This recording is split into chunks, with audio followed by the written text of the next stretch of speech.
time in the post-World War II Germany, the country's east, and looks set to finish a very close second in another.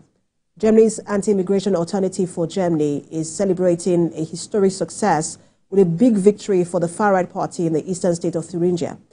The FarRight Alternative for Germany, or AFD, won 32.8% of the vote in Thuringia, well ahead of the center-right Christian Democratic Union, the main national opposition party, with 23.6% in Sunday's regional elections.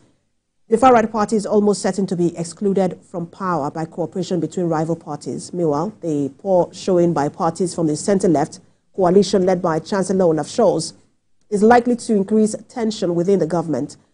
Chancellor Olaf Scholz said the results were bitter and called on other mainstream parties to form state governments without the FarRight.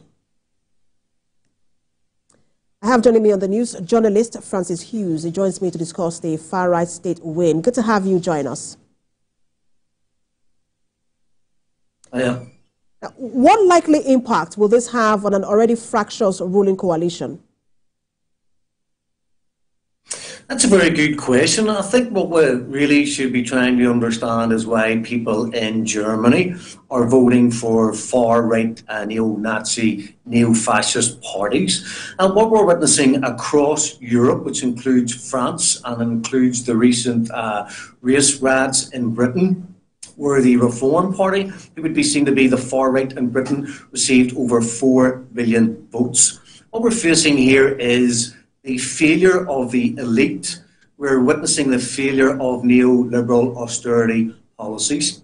When Margaret Thatcher came to power in Britain in 1979 and Ronald Reagan came to power in America, they introduced neoliberal austerity. So what they did was they privatised all the national companies and all the utilities. So in effect, money that was being made for the public purse to be put into public services was privatised, and all the tax revenue and profit was taken away from the services that people need in education, in health and in social services.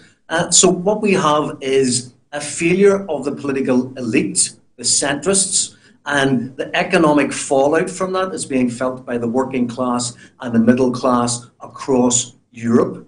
They are now looking for an alternative to the neoliberal austerity that has been fostered upon European, British and American society for nearly 40 years. And the people who are offering an alternative to neoliberal austerity is the far right. So because of the economic inequalities which have grown under this neoliberal austerity programs, people are now seeking an alternative, and the far right appear to be that alternative. So people are voting for them because the trust in politicians is disappearing.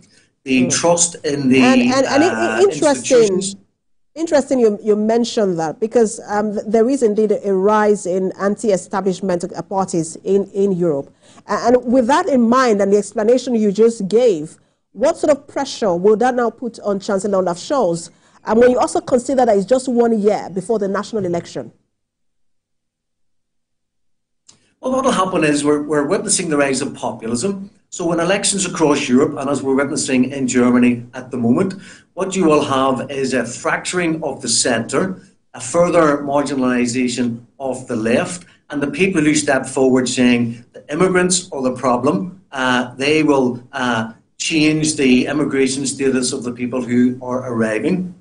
They are using distraction to cover up the economic woes that are visited upon society by the established parties that are in power. So I see a further weakening of the centrist neoliberal policies of the Social Democrats, of the Green Party, and anyone who is seen to be part of that failed established order. So you will find across Europe and in Britain, and potentially with Trump in America, more and more voters moving to the right because they are offering an alternative vision of how the economy and how society can run. Their vision is wrong. They are blaming immigrants for the failure of the economic policies of the people in power, when what we are actually witnessing is money going from the working class and the middle class to the elite and the corporations, to the profiteers who are making huge profits through gas, through oil, through electricity, through telecoms, and through food in the supermarkets. And landlords are pushing rents up to points that are practically unaffordable for young families. So we have a failure of the established order, which is going to be replaced by those on the right who claim they can fix the economy, when what they will actually do is create more authoritarianism and blame immigrants and migrants and refugees for the problems of the economy, which are caused by the government and by the corporations. And it is not just Germany that is saying, it's German government rather that is witnessing a faltering authority. In Europe as well, France is still struggling to form a government, and that's after snap elections since June, and July. But talk to us about how, these are the two most powerful countries in Europe. Talk to us about how this will affect the European Union and Europe as a whole. Well, Germany was always the economic powerhouse of Europe. Now, because of what's happened with the conflict between Ukraine and Russia and the gas pipeline that was destroyed potentially by the Americans, the Nord Stream 1, Nord Stream 2 gas supplies, this has pushed up the price of energy. It's pushed up the cost of production. It's pushed up the cost of food deliveries and food production. So these policies have created a pivotal point in society where society is breaking down almost to a 50-50 of those in the centrist and those on the right. So potentially you're witnessing the slow demise of the European economy. You're witnessing, Britain's only growing by like 0.4%.